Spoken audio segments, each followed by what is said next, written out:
अरे कपड़े धूप में किससे पूछकर सुखा रहे हो? तुम्हारे बाप की धूप है क्या? धूप चोर कहीं के, शर्म नहीं आती? गरीब मुल्क को नुकसान पहुंचा रहे हो, हुकूमत को लूट रहे हो। अरे साहब, पूरी दुनिया के लोग कपड़े धूप पर ही सुखाते हैं, इसमें चोरी कैसी? जल्दी से अपने कपड़े उतारो। क्यों साहब, मुझे बगैर कपड़ों के देखना चाहते हो? अरे जो तार पर सुखाने के लिए लटकाए हुए हैं वो उतारो, अगर नहीं तो खर्चा पानी दो और अपनी जान छुड़ाओ। मैंने धूप चोरी करते हुए रंगे हाथों पकड़ लिया है। अगर जेल में डाल दिया ना तो सड़ते रहोगे पूरी उम्र, तुम्हारी लाश निकलेगी वहां से। धूप चोर कहीं के।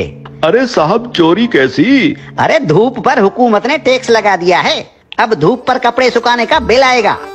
हाँ, लेकिन साहब हमने तो सुना है कि हुकूमत ने सोलर सिस्टम पर टैक्स लगाया है। अरे सोलर सिस्टम क्या पानी पर चलता है? नहीं साहब, सोलर सिस्टम तो धूप पर ही चलता है। तो टैक्स किस पर लगा? साहब सोलर सिस्टम पर। अरे धूप पर लगा ना, मुझे पागल समझ रखा है क्या?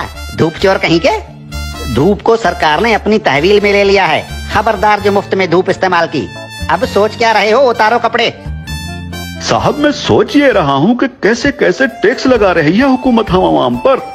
रेडियो हमारे बाप दादा सुनते थे और उसका टैक्स अब हम अदा कर रहे हैं। पीटीवी हम देखते नहीं, उसका टैक्स भी देना पड़ता है। बिजली का मीटर अपने पैसों से खरीदा और लगाया अपने घर की दीवार पर, लेकिन उसका किराया टैक्स की सूरत में देना पड़ता है।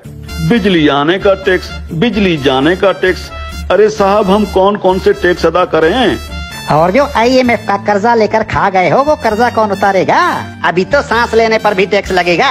मुफ्त में ऑक्सीजन गैस इस्तेमाल कर रहे हो, अपने बाप का माल समझ रखा है क्या? तुम लोगों पर तो ऑक्सीजन गैस की चोरी का केस भी बन सकता है, सीधे जेल के अंदर जाओगे। अरे साहब, ये क्या बात हुई? जुबान लड़ाते हो कानून से। अरे कानून साहब, लेकिन कल को अगर हुकूमत कहेगी कि आसमान पर बादल आ गए हैं उसका टैक्स दो, बारिश हो रही है उसका टैक्स दो, तो हम अब क्या बादलों और बारिशों का टैक्स भी देंगे? बादल और बारिश तुम्हारे बाप के हैं क्या? अगर बादल इस मुल्क के ऊपर आए तो वो भी इस हुकूमत की मिल्कियत हुई ना, अवाम को उसका टैक्स देना पड़ेगा। और अगर बारिश हुई तो बारिश का टैक्स भी देना पड़ेगा। बादलों और बारिशों के बाप का मुल्क है क्या ये? हाँ? ये जो गलियों में धूल उड़ रही होती है ना, जो तुम्हारे मुंह में चली जाती है, इसका टैक्स भी देना होगा। मिट्टी मुफ्त की नहीं है, 76 सालों से मुफ्त खाए जा रहे हो। उतारो अपने कपड़े, धूप को मुफ्त का माल समझ रखा है। याद रखो, जो भी धूप का टैक्स नहीं देगा उसके घर के ऊपर सूरज निकलना बंद हो जाएगा। और हाँ, ये जो बिजली की तारों पर परिंदे बैठते हैं ना, उन्हें भी बता दो कि बिजली के तारों पर अगर बैठे तो उसका टैक्स देना होगा। सरकार परिंदों को बिजली के तारों पर बैठने का बिल भेजेगी। हाँ? टट्टी करने कितने बार जाते हो? बस एक बार जाता हूँ, और अगर पेट खराब हो तो कभी कभी 3-4 बार भी जाना पड़ता है। अपना पेट किसी अच्छे मिस्त्री से बनवा लो। अगर दिन में टट्टी एक बार से ज्यादा आई तो उस पर भी टैक्स लगेगा। हाँ, एक बार टट्टी करने पर पेशाब मुफ्त कर सकते। ठीक है कानून साहब, लेकिन पाद और फूसी का भी बता दीजिए। पाद और फूसी गिन गिन के मारा करो, अगर मिकदार ज्यादा हुई तो टैक्स लगेगा। धूप चोर कहीं के, तुम जैसे लोगों ने मुल्क को लूट लूट कर भिखारी बना दिया है।